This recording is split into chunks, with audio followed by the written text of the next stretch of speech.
Tudo aquilo que você colocou na categoria de algum dia não vai acontecer. Dividiram os estudantes em 3 grupos. Um grupo estava lá com revólver dando tiro. O outro grupo estava lá mirando com a mão, imaginando que estava dando tiro. E o outro grupo ficava lá conversando fiado. 6 semanas depois,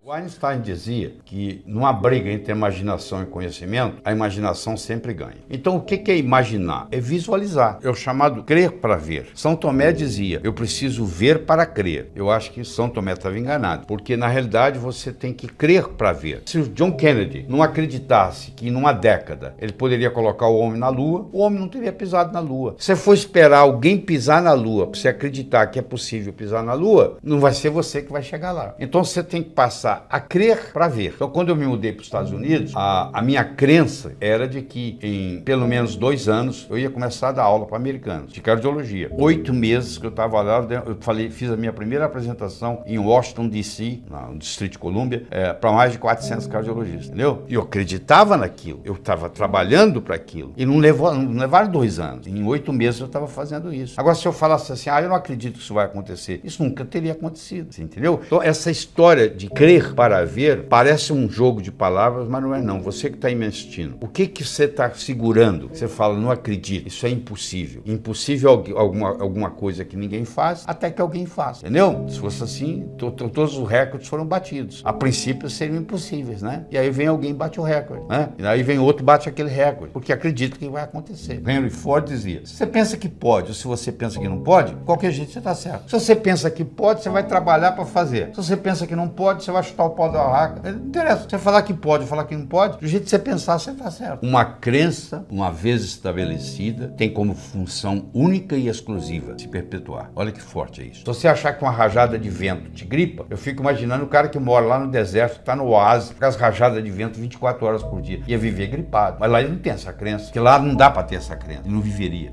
Então a crença, ela pode ser limitante. O que é evoluir? Evoluir significa atualizar suas crenças. Quando você tinha 7 anos, a sua mãe falava assim, meu filho, minha filha, não atravesse a rua sozinho. Era muito válido, porque você podia morrer atropelado. Hoje você tem 35, você chama sua mãe para atravessar a rua? Não, você atravessa a rua sozinho. Você já se livrou daquela crença. Mas eu vou lhe dizer, conhecendo o que eu conheço de trabalhar com gente, você tem muitas crenças, mesmo tendo 35, 40, 50 anos, você tem crenças que são infantis ainda, que você ainda não abriu mão delas. Evoluir significa se livrar das crenças obsoletas. Fizeram um estudo na Universidade de Yale, no estado de Connecticut, onde eles levaram estudantes para um campo e eles dividiram os estudantes em 3 grupos. Um grupo estava lá com revólver dando tiro. O outro grupo estava lá mirando com a mão, imaginando que estava dando tiro. E o outro grupo ficava lá conversando fiado, pelo mesmo tempo. 20 minutos por dia, 5 vezes por semana, durante 6 semanas. 6 semanas depois, eles retestaram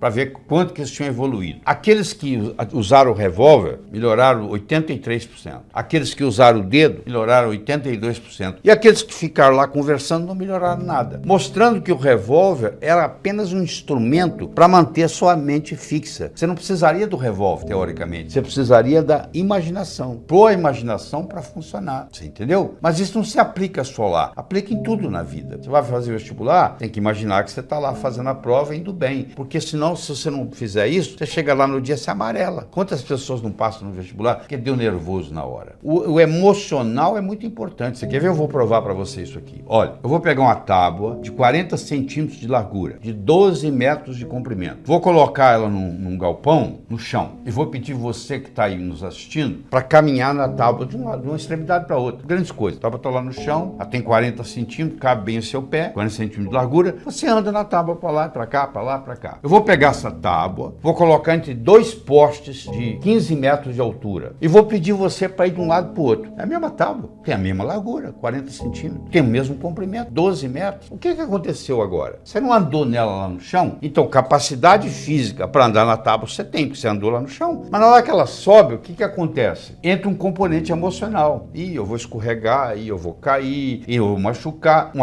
Entra uma conversa dentro da sua cabeça, que nós chamamos de self alto, aí você começa a tremer. Conclusão, de cada 10 pessoas, 9 não andam. Você entendeu? Estou te mostrando que não tem nada a ver com a parte física. Estou mostrando que tem a ver com o psicológico. Quando eu começo a trabalhar com a imaginação, com a visualização, eu vou me preparando para andar na tábua quando ela está lá em cima. Isso aplica em qualquer coisa na vida. Então você saber controlar esse emocional faz toda a diferença. Muitos têm dificuldade até em escrever o que eles querem, porque muitos pensam assim, mas eu não mereço. Quer dizer, essa parte do merecimento é muito importante. Você tem aquilo que você acha que você merece. Então olha a sua vida, olha a sua conta bancária, olha a sua família. Isso aí que você merece, que você acha que merece. No momento que você melhora a sua capacidade de merecimento, ou seja, você merece mais, o universo lhe entrega mais. Então isso é muito importante entender. Tem gente que batalha, morre na praia, porque no fim acha que aquilo não pertence àquela pessoa, que não merece aquilo. Então o automerecimento é muito importante. O termômetro mede a temperatura da sala. Isso é o termômetro. Agora, se eu colocar aqui um termostato e colocar 15 graus, mesmo que lá fora esteja 30, aqui dentro vai estar 15. Porque o termostato vai baixar a temperatura ou subir, de acordo com onde eu coloco a temperatura. A autoestima é um termostato para a vida. Quanto que eu mereço? Quanto é que você está ganhando? Se eu falar que você vai, mês que vem, multiplicar por 10 o seu faturamento, você vai acreditar? Não. Você fala, não é possível. Quem é que vai... Se ganho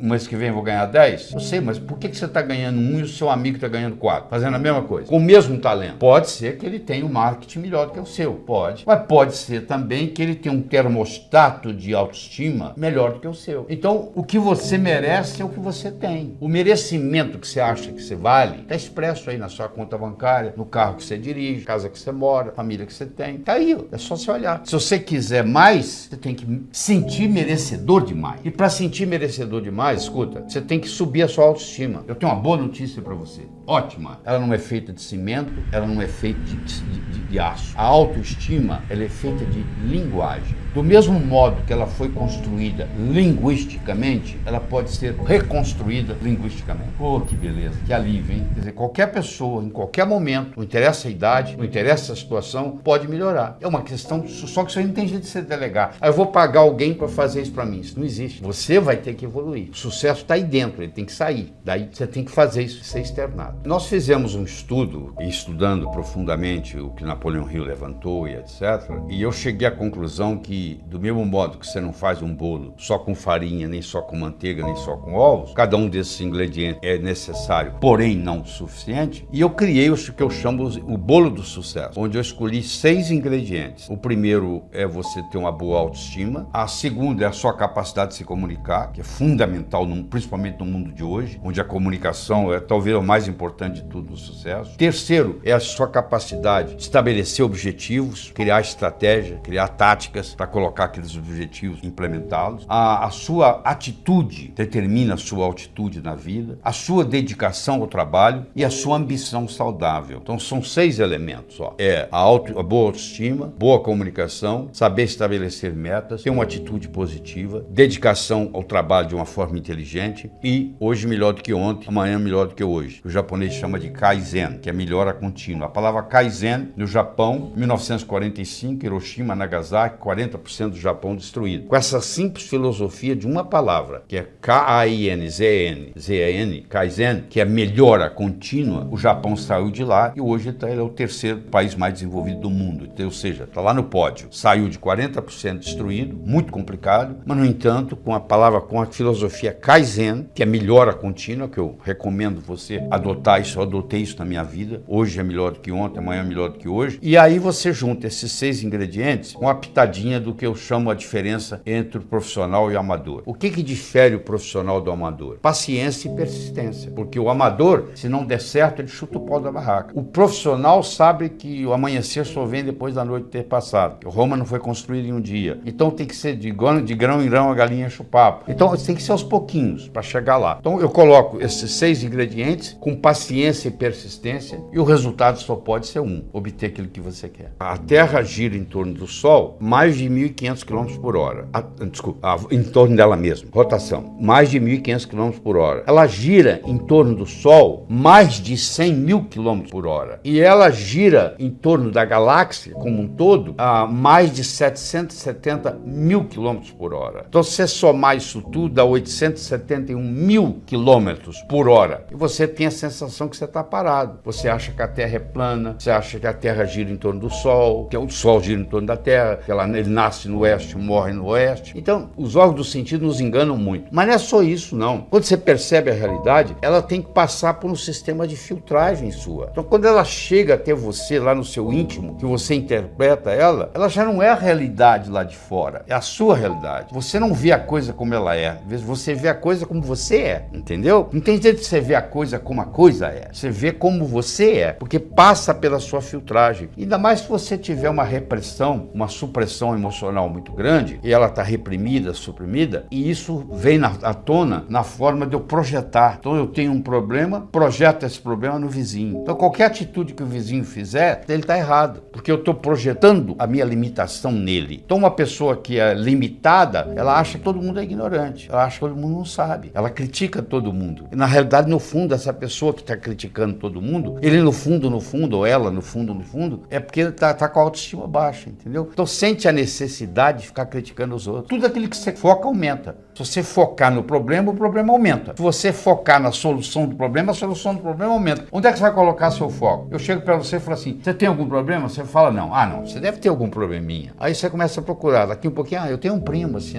Aí nós começamos a falar do seu primo. Daqui um pouquinho você está nervoso. Por quê? Começamos a focar no problema. A analogia que eu faço é a seguinte, você corta todas as árvores da floresta amazônica. Você não precisa convidar a onça para mudar de lá. A onça fica onde tem árvore. O macaco fica onde tem árvore. Eles vão embora. E não precisa convidar animal de deserto para mudar para lá. Eles vão mudar para lá. Lagarto vai mudar para lá, etc. Por quê? Porque eu mudei a ecologia. Eu fui de uma floresta para um deserto. Se eu mudar a minha ecologia psicológica e indo do foco da doença para o foco da saúde, muda tudo. Isso é muito importante. Não adianta eu tomar vitamina, me alimentar bem e ter o foco da doença comigo 24 horas por dia. Você tem que tomar cuidado é o seguinte, não adianta você ter muito talento, tá? Porque às vezes você tem tantos que você não sabe qual se focar. Você tem que focar num deles. Se eu te jogar aqui, eu vou jogar uma bolinha pra você. Pega. Pegou, né? Agora eu vou pegar 5 bolinhas, pega. Aí você pegou nenhuma. Eu peguei um talento, joguei pra você, você pegou. Agora se eu pegar 5 talentos e jogar pra você, você não pega nenhum. Então tem gente que tem tantos que não pega nenhum. Você tem que focar num e trabalhar naquele. Não interessa qual seja. Fizeram um trabalho em Harvard em 1953. Eles pegaram todos os formandos da Universidade de Harvard e perguntaram para eles assim, o que você vai fazer nos próximos 6 meses, próximo ano, próximos 5 anos, próximos 10 anos, próximos 15 anos, próximos 20 anos. A grande maioria, como acontece aqui no Brasil, não tinha nada por escrito. Não tinha nada, não tinha nenhum.